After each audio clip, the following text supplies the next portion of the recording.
Hey to all, कैसे हो तुम सभी लोग। I hope so you guys are all good. और आज के इस वीडियो में हम लोग बात करने वाले about the last minute suggestions for your ICSE class 10th English literature board exam. I know that तुम लोग थोड़ा सा टेंस्ड फील कर रहे होगे, ठीक है, कि भैया हमारा इंग्लिश लिटरेचर का बोर्ड एग्जाम है, ये बहुत कठिन आता है और बहुत सारे तुम्हारे दिमाग में डाउट्स होंगे या बहुत सारी मिथ्स होंगी। मिथ्स जैसे कि तुम्हारे टीचर्स ने या फिर किसी ने भी आके तुमसे अगर ये बोल दिया है कि इंग्लिश लिटरेचर के एग्जाम में जो ना तुम जितने ज्यादा लंबे आंसर्स लिखोगे उतने ज्यादा नंबर मिलेंगे, तो तुम बहुत बड़े बेवकूफ हो। और ऐसी ही शायद से तुम और बहुत सारी गलतियां कर सकते हो या फिर ऐसी बहुत सारी इंपॉर्टेंट चीजें हैं जो तुम्हें नहीं पता है, जो कि इस वीडियो में तुम्हारी क्लियर हो जाएंगी। सो आई वॉन्ट यू ऑल कि तुम लोग इस वीडियो को एकदम एंड तक देख रहे हो, because this is a very important video. सबसे पहले तो स्टार्ट करते हैं। तो I just want to tell you guys about the Julius Caesar short notes. ऐसे ही हमारे शॉर्ट नोट्स ट्रेजर चेस्ट पे भी हैं आईसीएसई क्लास 10th के लिए। These are the short notes which are being used by more than 8000 students. ऐसे ही यूज नहीं कर रहे हैं, क्योंकि ये पहली बात तो बहुत ज्यादा अफोर्डेबल है। This comes at just a pricing of 149 rupees. उसके साथ साथ सबसे तगड़ी चीज इसमें यह है कि हमने जो है यहाँ पर एक्ट 3, एक्ट 4, एक्ट 5 तीनों में जो है बेसिकली उसके हर एक सीन पे, मतलब सीन वाइज फॉर्मेट में जो है ना, हमने हर एक सीन पर 20 सबसे ज्यादा इंपॉर्टेंट पॉइंट्स, मतलब जो कि एकदम तुम ये समझ लो कि सबसे इंपॉर्टेंट कीन टू कीन डिटेल्स को होल्ड करते हैं, उसके साथ साथ समरी, कीवर्ड्स, हर एक चीज डाल रखी है। सेम चीज, सेम डिफरेंट ईबुक तुम्हें ट्रेजर चेस्ट के लिए भी मिल जाएगी। आई वुड रिकमेंड यू कि अगर तुम इसे अफोर्ड कर सकते हो, if you can afford 150 rupees, तो तुम जो ना जूलियस सीजर या ट्रेजर चेस्ट जिसकी भी तुम्हें नीड है वो ई बुक को ले सकते हो। उनकी लिंक डिस्क्रिप्शन बॉक्स में है। मैं बता दे रहा हूं फिर से, 8000 से ज्यादा बच्चे जो है जूलियस सीजर की ई बुक को यूज कर रहे हो, 6000 से ज्यादा बच्चे ट्रेजर चेस्ट की ई बुक को यूज कर रहे हैं।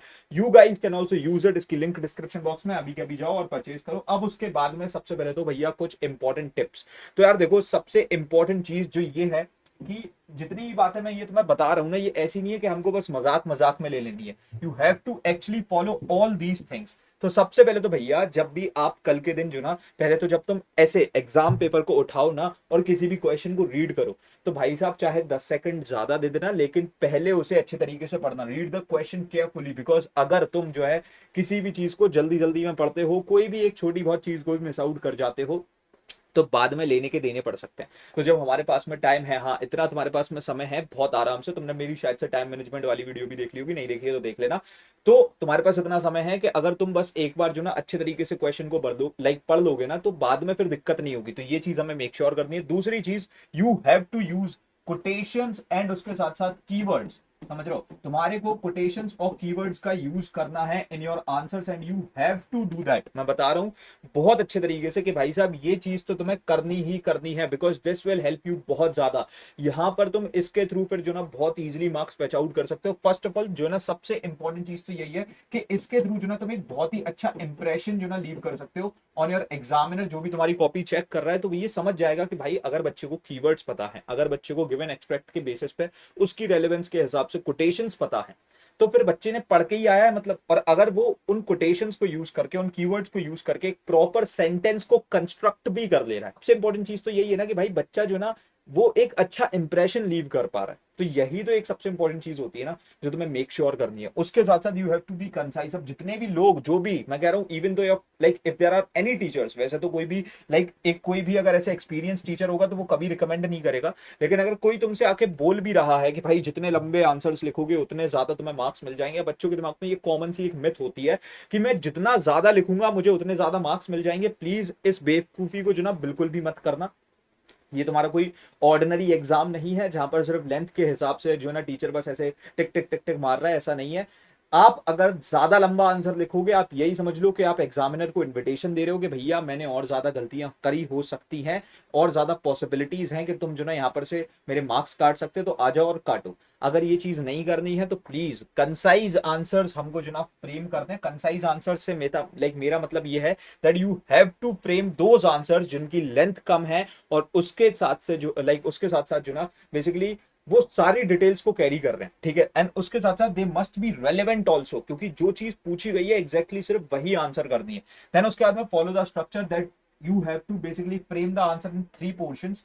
इंट्रोडक्शन, उसके बाद में एनालिसिस एंड उसके बाद में कंक्लूजन। कुछ इस तरीके से तुम जो है अपने आंसर को फ्रेम करोगे। जो भी चीज पूछी गई है पहले उसको थोड़ा सा इंट्रोड्यूस कर दो, एक दो तीन लाइंस में जो ना उसकी मेन एनालिसिस के बारे में बता दो कि तुम्हारा क्या पीओवी या फिर क्या आंसर है उस चीज के लिए, देन उसके बाद में उसे कंक्लूड कर दो।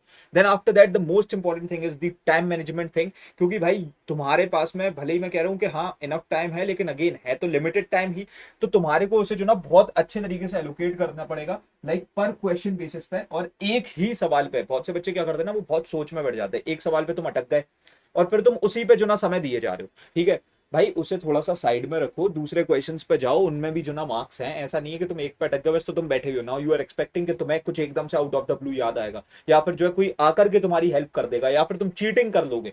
तो भाई ऐसा तो नहीं होना है ना, तो please just skip to the next question, इसे बाद के लिए होल्ड कर दो। एक सवाल लाइक एक सवाल पे जो ना पूरा बिल्कुल टाइम बर्बाद हमको नहीं करना, ठीक है। उसके बाद में so if we go head, तो सबसे इंपॉर्टेंट चीज तो कि भाई अभी के हिसाब से जो हमारा ड्रामा है जूलियस सीजर, उसमें जो ना सबसे इंपॉर्टेंट चीज है कि भाई साहब आपको एक प्लॉट पता होना चाहिए। इसके लिए मैंने एक रिकमेंडेशन अभी ऑलरेडी हमारे एक शॉर्ट वीडियो में दी थी और मैं तुम्हें फिर से दे रहा हूँ कि इसके लिए तुम क्या कर सकते हो। तुम एक पहले तो एक पेज उठाओ, ठीक है, और उसके अंदर जो ना सिंपली क्या करो, ऐसे लिख लो कि भैया ये है मेरा सीन 1 और ये है मेरा सीन 2, ठीक है, और इसके बाद में ये है मेरा सीन 3, ठीक है। ऐसे तुमने क्रोनोलॉजिकल ऑर्डर में जो ना पूरे एक्ट 3, एक्ट 4 और एक्ट 5 के लिए जो ना लेकर के लेट सपोज एक ही पेज में जो है तुमने सारी चीजें कर दी। और यहाँ पर से जो ना जो भी मेन इवेंट्स है ना उनके बारे में लिख लो, ठीक है। अब जैसे ही ये चीज तुम अगर बनाओगे ना तो तुम्हारे को पता होगा कि क्या चेन ऑफ इवेंट्स हुए हैं, ठीक है, और उसके साथ साथ तुम एकदम क्रोनोलॉजिकल ऑर्डर में जो ना क्लियर हो गए कि क्या एग्जैक्टली चीजें हुई हैं। अब ये 5 मिनट का काम तुम्हारे लिए बाद में चीजें बहुत सरल कर देगा। उसके साथ साथ तुम्हारे को कैरेक्टर एनालिसिस क्लियर होनी चाहिए, मतलब यू मस्ट बी क्लियर कि कैसे जो ना ब्रूटस जो है बेसिकली एक आइडियलिस्ट है,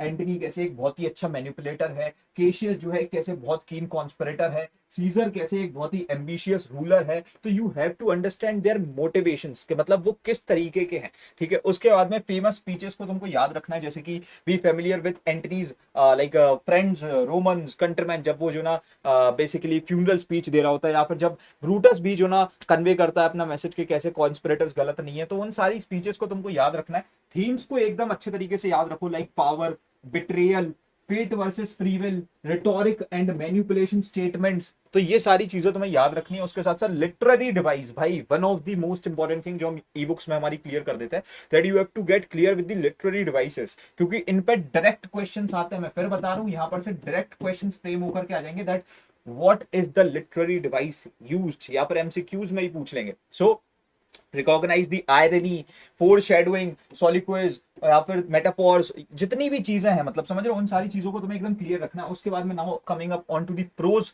सेक्शन, ठीक है। सो यहां पर से इसमें तुम्हें क्या मेक श्योर करना है कि तुम्हारे को जो ना हर एक स्टोरी को बेसिकली जो ना समराइज करके अपने दिमाग में एकदम क्लियर रखना है। क्योंकि भाई देखो ड्रामा में मतलब जूलियस सीजर में यू आर क्लियर कि भाई एक ही लाइक प्ले है, इसी में जो ना एक पर्टिकुलर प्लॉट है, तो तुमने चेन ऑफ इवेंट्स के थ्रू सारी चीजें जो ना एकदम अपने दिमाग में क्लियर कर दी।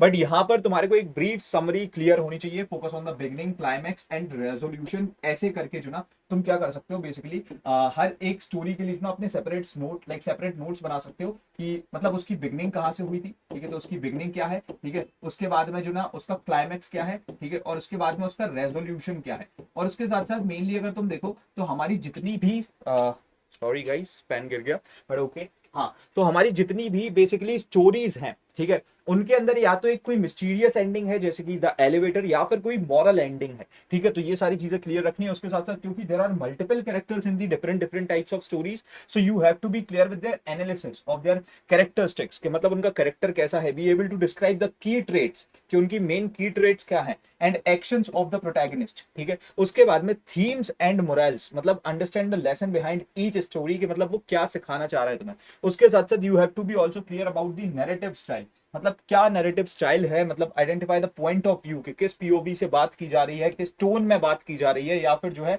राइटिंग स्टाइल क्या है, ठीक है। सो ये सारी चीजें क्योंकि तुमसे पूछी जा सकती हैं, तो तुम्हें अभी जितना भी समय बचा हुआ 3 से 4 घंटे तुम हमारे लेक्चर्स के थ्रू इन सारी चीजों को कर सकते हो। उसके बाद में if we proceed, so now the last portion is the poetry, मतलब कि पोएम्स। सो यार देखो सबसे पहले तो अंडरस्टैंड द पोएम्स मैसेज, ठीक है, कि उसकी क्या मॉरल एंडिंग है, ठीक है। इस चीज के साथ में तुम्हें एकदम क्लियर रहना है। सो identify the central idea of the like every poem, समझ लो तुम्हारे को क्लियर होना चाहिए कि ये वाले पोएम ने ये वाले मैसेज को कन्वे किया था। उसके साथ साथ पोएटिक डिवाइसेस के साथ में क्लियर रहो, लाइक इमेजरी क्या है, ये तुम्हें कैसे क्लियर होगी? जब तुम एक ही पोएम को एटलीस्ट 3-4 बार रीड कर लोगे, मेटाफॉर्स के साथ क्लियर रहो, पर्सोनिफिकेशन के साथ क्लियर रहो, एलिटरेशन के साथ क्लियर रहो, राइम स्कीम के साथ क्लियर रहो, एंड यू मस्ट नो कि कौन से स्टेंजा में कौन से जो है लिटरेरी डिवाइस की बात हुई है। उसके बाद में टोन और मूड को भी हमें क्लियर रखना है। अब जैसे कि when great trees fall, वो एक पर्टिकुलर मूड में सेट है, ठीक है, और कोई एक अलग पोएम जो ना कोई अलग मूड में सेट है। So basically be prepared to discuss how the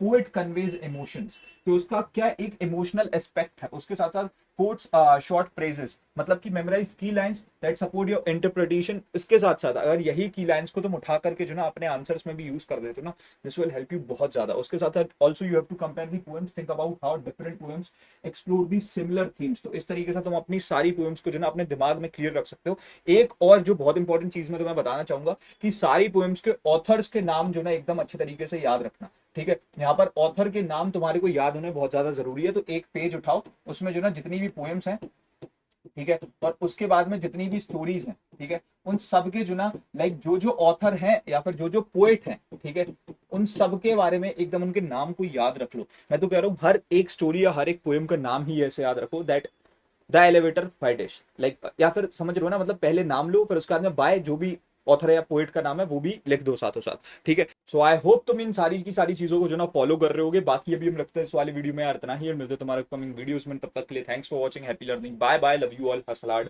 C you.